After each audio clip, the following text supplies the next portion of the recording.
Bismillahirrahmanirrahim. Hai, Assalamualaikum semua. Okey, untuk kelas sains PDPR online sains kita, hari ini saya akan terangkan modul 3 yang saya dah beri pada awak minggu lepas.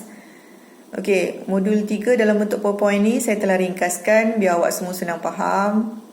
Okey, boleh buat latihan dengan mudah. Dan saya juga dah minta awak buat latihan dalam modul kita kan, muka surat 33 dan 34 tak silap saya. Okey, sebelum saya masuk perbincangan jawapan yang awak dah buat tu dan awak dah hantar pada saya akan explain sikit lah tentang daya dan gerakan ni biar awak lagi mudah faham. Okey, daya dan gerakan, saya ambil subtopik yang pertama iaitu 3.1, gerakan linear. Dalam gerakan linear kita perlu tahu jarak dan juga sesaran. Dua ni je jarak dan juga sesaran. Apa beza jarak dengan sesaran ni? Okey, apakah gerakan linear? Macam yang awak semua tahu, gerakan linear maksudnya gerakan lurus lah. Okey, kita tengok satu ni, macam mana tebuan ni bergerak secara lurus. Gerakan linear adalah gerakan secara garis lurus. Okey, yang kedua ni pula serangga ni, yang comel ni kan, macam mana dia bergerak? Dia bergerak secara tidak lurus kan. So nama dia adalah gerakan bukan garis lurus. Simple kan? Okey, ini untuk jarak dan sesaran pula. Awak kena tahu apa maksud jarak. Jarak ni adalah jumlah panjang lintasan yang dilalui oleh suatu jasad. Contoh, berapakah jarak Ali hingga sampai ke kedai? Okey, itu adalah jarak dia. Jarak Ali hingga sampai ke kedai. Okey, untuk sesaran pula, jarak terpendek antara kedudukan awal dengan kedudukan akhir pada arah tertentu. Ingat jarak terpendek pada titik mula dengan titik akhir, ataupun kita panggil dia shortcut. Kedua-dua jarak dengan sesaran ni, unit ukuran dia adalah meter. Contoh 100 meter, 500 meter, 50 meter. Okey, kita gunakan unit meter. Okay, nak nampak lagi jelas, kat sini ada gambaran dia. Apa beza jarak dan juga sesaran? Okay, kalau kita tengok jarak ni, dari kita mula hingga tamat, dia melalui jalan yang jauh. Tetapi sesaran, kita akan ambil jalan paling ringkas, jalan paling singkat, jalan paling mudah, atau dia namakan tadi shortcut. Boleh nampak dari titik mula hingga titik tamat. Okay, itu adalah sesaran. Okey, nak lagi jelas, kat sini kita boleh tengok contoh jarak. Okey, tengok gambar ni betul-betul Kereta A bergerak sehingga ke B, jaraknya adalah 100 meter.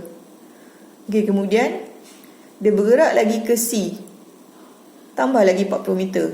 So berapa jarak yang dilalui oleh titik A ke titik C? Okey, 140 meter. 100 meter A ke B, B ke C 40 meter. So 140 meter. Itu jarak cuma 140 meter saja. Cukup sampai kita tulis meter. Tetapi untuk sesaran, dia ada arah Okey, kita tengok gambar yang sama juga. Kereta A bergerak ke B, kemudian bergerak pula ke C. Kalau jarak tadi awak dah tambah 100 tambah 40 meter kan, dapat 140 meter. Tetapi sesaran dia tak sama cara kira dia. Okey, macam mana? Sesaran dia 60 meter ke arah timur. Macam mana dapat 60 meter? Sebab tadi dia kata sesaran adalah jarak terpendek dari titik awal hingga titik akhir. Titik akhir dia berakhir kat C, titik awal dia adalah A. So A ke C, berapa jarak dia? 100 meter. Berapa sesaran dia? 100 meter. Tolak 40 meter. Dapatlah sesaran dia adalah 60 meter. 60 meter ke arah, dia tak cukup sampai 60 meter mesti ada ke arah timur A. Ke arah timur A. Maksudnya arah tu kita kena check daripada titik mula. Okey, A ke C, ikutkan kalau mengufuk ni adalah timur. Macam mana nak tahu arah tu cikgu? Okey, bagus soalan tu. Kita tengok ni, tanda arah. Okey, yang ni utara, selatan, timur, barat. So kalau tadi kereta A bergerak dari A ke C, dia adalah Mana? Yang ni lah, B ke T. So dia adalah arah timur.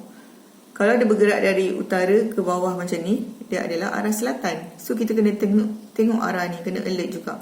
Sebab untuk jawab soalan sesaran, kita kena nyatakan juga arah dia. 60 meter arah timur. Cukup, saya akan terima juga. Kalau awak tak letak A pun, awak boleh jawab 60 meter ke arah timur. Sebab A ke C adalah 60 meter ke arah timur. Okey, harap faham Okey, nanti saya sambung pula untuk bincang latihan hari tu. Terima kasih.